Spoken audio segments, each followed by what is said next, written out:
নমস্কার বন্ধুরা, সৌমেন পালের আরেকটি ব্লগে আপনাদের সবাইকে স্বাগত জানাই। আশা করছি সবাই খুব ভালো আছেন। আমরাও খুব ভালো আছি। আজ আমাদের গন্তব্যস্থল হলো হিড়িম্বা দেবী টেম্পল, ঘটোৎকচ মন্দির এবং বশিষ্ঠ টেম্পল। তাহলে চলুন, রেডি হয়ে গেছি, এবার যাওয়া যাক। আমরা প্রথমে যাব হিড়িম্বা দেবী টেম্পল। এটি মানালি ম্যাল থেকে খুব একটা বেশি দূরে নয়। মানালি ম্যাল থেকে এর দূরত্ব মোটামুটি ওই 2.5 কিলোমিটারের মতো। গাড়িতে লাগে মাত্র 10 মিনিট। আবার কেউ চাইলে পায়ে হেঁটেও যেতে পারেন। তাহলে চলুন যাওয়া যাক। একটু ছোট্ট একটা ইতিহাস বলে রাখি এই মন্দির সম্পর্কে।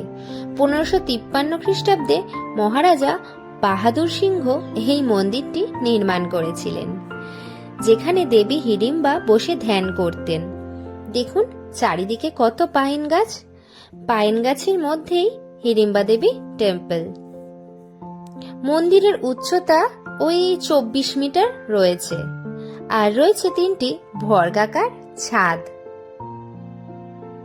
দেখুন দেখা যাচ্ছে, ও তার উপরে রয়েছে 3টি পিতলের শঙ্কু আকৃতির ছাদ।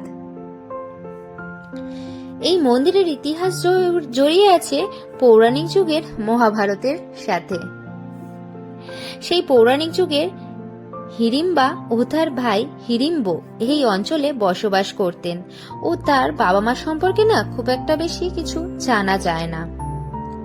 রাক্ষস পরিবারে জন্মগ্রহণকারী হিড়িম্বা প্রতিশ্রুতি দিয়েছিলেন যে তার ভাইকে হিড়িম্বকে যে পরাজিত করতে পারবেন এবং খুব সাহসী ও নির্ভীক হবে, সে তাকে বিবাহ করবেন। পাণ্ডবদের নির্বাচনের সময় তারা যখন মানালি ভ্রমণ করেছিলেন, 5 পাণ্ডবদের মধ্যে ভীম হিড়িম্বকে হত্যা করেন। তারপর হিড়িম্বা ভীমের সাথে বিবাহ বন্ধনে আবদ্ধ হন এবং তাদের একটি পুত্র সন্তান হয়। তার নাম দেন ঘটোৎকচ। পরবর্তীকালে পাণ্ডবরা যখন এই স্থানে থেকে চলে যাওয়ার কথা ভাবেন, তখন হিড়িম্বা পাণ্ডবদের সাথে যেতে রাজি হননি এবং এই অঞ্চলেই বাকি সময় তপস্যা করে কাটিয়ে দিয়েছিলেন। তবে কুরুক্ষেত্রের যুদ্ধে ঘটোৎকচের গুরুত্বপূর্ণ ভূমিকা আমরা মহাভারত থেকে জানতে পারি। মন্দিরের খুব কাছেই রয়েছে ঘটোৎকচের জন্মস্থান। এটি হলো ঘটোৎকচের জন্মস্থান।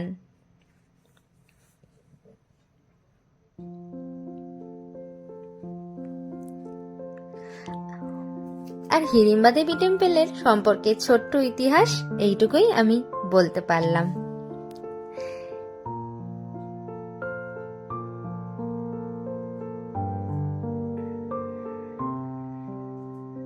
খুবই সুন্দর জায়গাটা, আমাদের তো খুবই ভালো লেগেছে।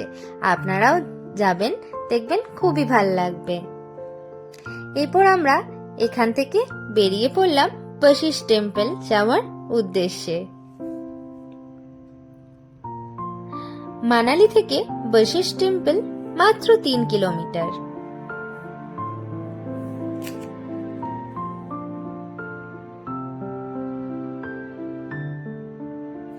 কি দারুণ রাস্তা! এখানে 3টি মন্দির আছে। প্রথমে আছে শিব মন্দির, আর শিব মন্দিরের এক পাশে রয়েছে বশিষ্ঠ মন্দির, আর এক পাশে সিঁড়ি দিয়ে উপরে উঠে গেলেই রয়েছে রাম মন্দির।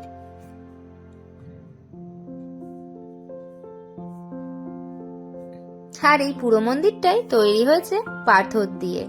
আমরা বশিষ্ঠ মন্দির দেখে এবার আমরা যাচ্ছি একটু মার্কেটিং করব বলে। আর এখানেই তো চারিধারে দেখুন শুধু দোকান আর দোকান। কত মার্কেটিং করবেন আপনারা, এখান থেকে করতে পারেন।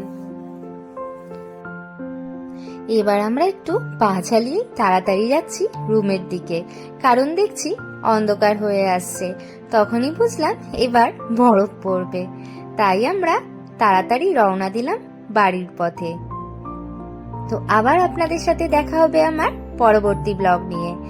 আমার এই ব্লগটা যদি আপনাদের ভালো লেগে থাকে, তাহলে একটু লাইক, শেয়ার আর একটু সাবস্ক্রাইব করে নেবেন। আর অবশ্যই আমাকে একটু কমেন্টে জানাবেন কেমন লেগেছে। সবাই সুস্থ থাকবেন, ভালো থাকবেন, সাবধানে থাকবেন।